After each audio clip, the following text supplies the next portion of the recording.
Hi there, I'm Michael V, and this is my submission for Kamidogu's contest for the biggest Mortal Kombat fan around. For starters, I'm just going to take you through my collection and tell you a little bit about it. So we're going to start off with all of these books that I have here. As you can see here, I have the I have the original Mortal Kombat novel by Jeff Rovin. In addition, I also have the original Mortal Kombat book that was based off of the very first movie, which was amazing.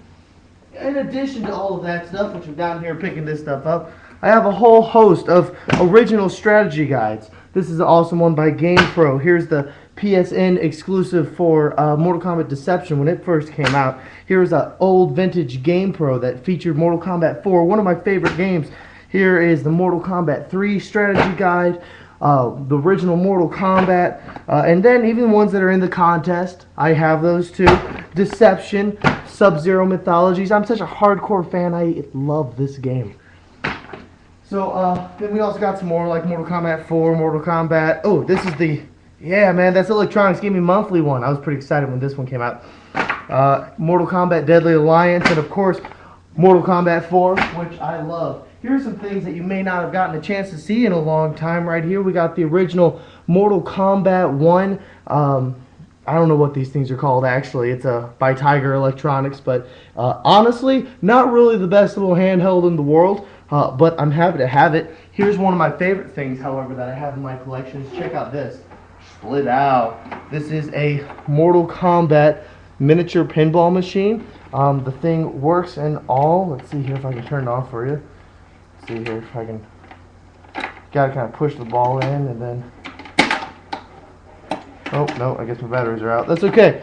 But as you can see, the original Mortal Kombat 1, or Mortal Kombat 2 actually by the art, Mortal Kombat 2 pinball machine. That's pretty freaking awesome. So let's keep on moving down the line. Right here, this giant notebook is so exciting. This is my complete Mortal Kombat card collection. So as you can see, I have all the Mortal Kombat 1 cards, all the Mortal Kombat 2 cards. I have the Mortal Kombat 2 fighting game cards, complete sets. I have the complete set of the Mortal Kombat movie cards, which is one of the best Mortal Kombat cards around. Mortal Kombat 3. These are outstanding cards. The epic battle cards for Mortal Kombat Deception, also awesome. And then somewhere in here, and I don't know where I put them. Oh, here we go. I'm working on a collection of the Mortal Kombat Deception metal cards. So that's super awesome. Now, believe it or not, my collection used to be a lot larger and it got kind of out of hand. So what I did was I took every single thing that could go flat and I put it in here. So some people scrapbook about their kids, I scrapbook about Mortal Kombat. So here we have the original Mortal Kombat 1 box for Super Nintendo with all the goodness in there. Over here we got the original Mortal Kombat 2, Mortal Kombat 3. I'm missing the Ultimate Mortal Kombat 3 box, but it's the only thing that's missing from my collection right now. Got Mortal Kombat 4, the original box with original manuals and everything, as you can see. You got here, which was this? Oh yeah, Mortal Kombat Trilogy and Mortal Kombat Sub-Zero Mythologies, the original box. Here, this is awesome. This is a press release, but it's a French press release. Something that probably is only interesting to me, but I think it's pretty cool. So it's a French press release for the Mortal Kombat movie. Here I have the original boxes for the epic battle cards for Mortal Kombat. Over here, these are just some of the basic inserts that came with all the Nintendo products for Mortal Kombat. Here's a Mortal Kombat 4 box for Game Boy Color. This is one of my favorites. This is the Scorpion animation cell. I like that. Here are some collectibles that came with the collector's edition, like the beautiful art and this animation cell. And check this out, the Mortal Kombat Slammer for Pog, for any of you Pog fans. Alright, this is cool. This is a insert. You know how they, in like GameStop stores and stuff, they'll put a little insert. This is a really simple insert that's outstanding. So like it's a little insert that says, you know, oh look, Mortal Kombat's coming soon, but this is for Mortal Kombat 3 from way back in the day. Got Mortal Kombat Deadly Alliance box here. And all of these are all my Twin Galaxies records for Mortal Kombat. These are some of my basic ones, like first and second places, or second and third places.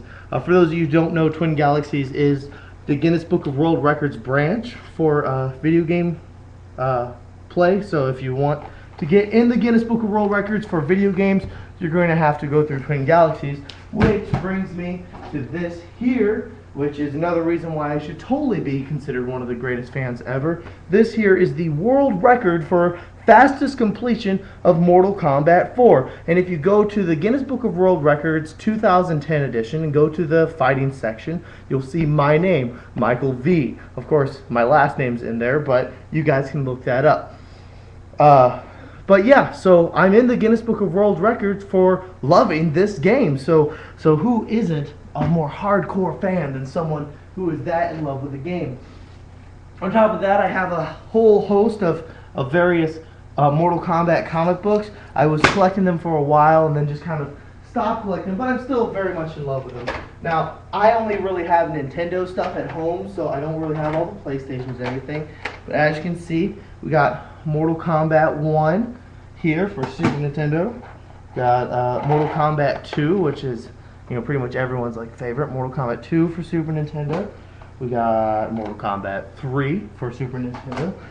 Ultimate Mortal Kombat 3 for Super Nintendo. My favorite, Mortal Kombat 4. I know I'm special for that being my favorite. And even Mortal Kombat Sub-Zero Mythologies. And of course I have all the other like Mortal Kombat Deadly Alliance and Deceptions and things like that. But every Mortal Kombat fan has those. Keeping a hold of the old stuff, that's what's hard. Of course this, boom, is my favorite thing ever. The Ultimate Mortal Kombat on the Nintendo DS, so you can take Mortal Kombat with you no matter where you go. And since it connects online, as long as you can find an online connection, man, you can play all you want. If you look here, we got original marquees, original Mortal Kombat 3 marquee, and this, however, this is a reprint, but I like it. So Mortal Kombat 1 marquee. That Mortal Kombat 3 is an original, however. Here we have the plug-and-play Mortal Kombat 1. It has been opened. I just like to keep it in its box because I don't really play it that often. It's still really fun though, so anybody who doesn't have Mortal Kombat 1, doesn't have access to a way to play Mortal Kombat 1, this isn't too bad. It's a little, some things are missing, but honestly, it's a good buy. I like that one a lot. Of course, for PlayStation and stuff, we got all three of the Deception controllers. We got Sub-Zero, my home slice Scorpion, and of course Baraka, can't go wrong with him. And then finally, of course, probably the elephant in the room, if you will, is this right here, an original Ultimate Mortal Kombat 3 machine. I got this, basically, the story is I started playing Mortal Kombat when it first came out, so I was like 6 or 7 or something like that. And I always felt like, man, I love playing in the arcade, but I never really felt that connection when I was playing on the home console, so I always wanted to have the arcade. So first thing I did was I built this main machine. I built this main machine just so I could play Mortal Kombat in the arcade. But still, emulation is just not as good as the real thing. And when I saw an Ultimate Mortal Kombat 3 machine on Craigslist, I couldn't pass it up. It's completely functioning. And right now I'm actually working to get the world record for speed run on the Ultimate Mortal Kombat 3. So, yeah. So as far as violence in video games, people always talk trash about violence in video games. However, I make my living teaching self-defense. I actually teach martial arts, and that's how I make my living. And the thing that got me into martial arts was Mortal Kombat. When the first movie came out and I saw Robin Shou running up walls and doing backflips and kicking people in the face, I was like, man, as a kid, man, I really want to do that. Next thing I know, my father signs me up in some really traditional martial art, and I really enjoyed it, and then I eventually moved away from traditional martial arts into the self-defense realm. So it's because of Mortal Kombat that I even have a job to this day, and that I'm able to make a living off of basically something that I fell in love with because of Mortal Kombat. My love for music. I play guitar, I play piano. First person I ever noticed their music was Dan Forden. I really liked his work in Mortal Kombat 2, and I kind of fell in love with all the music in that particular game, and it made me want to learn how to write music. And now I also draw, and I fell in love with John Tobias's drawings, his awesome comic book style, and that got me into drawing. So basically, because of Mortal Kombat, I was able to lead I'm able to lead a very rich life where I have a lot of different interests: music, art, technology. And actually, I got a job at an arcade, and now my second job. So I teach martial arts. My other thing is I do event coordinating, and I actually set up tournaments for this particular arcade that I work for. So, and that's all ties back into Mortal Kombat. I found this arcade because I was constantly trying to find a Mortal Kombat 4 machine. And so every single time I was constantly looking for arcades, and I came across this arcade, and they actually had a Mortal Kombat 4 machine. So I started hanging out there all the time, and then eventually I ended up getting a job there. And yeah, it's all outstanding. So it's because of this one game right here, that I have become the person that I am today. Of course, a lot of other things factor into it, like, parents and what have you. But, Mortal Kombat has always played a very important role in my life. So this is my submission to kamidogu.com. This is my submission saying that take a look at me as being a potential for the ultimate Mortal Kombat fan.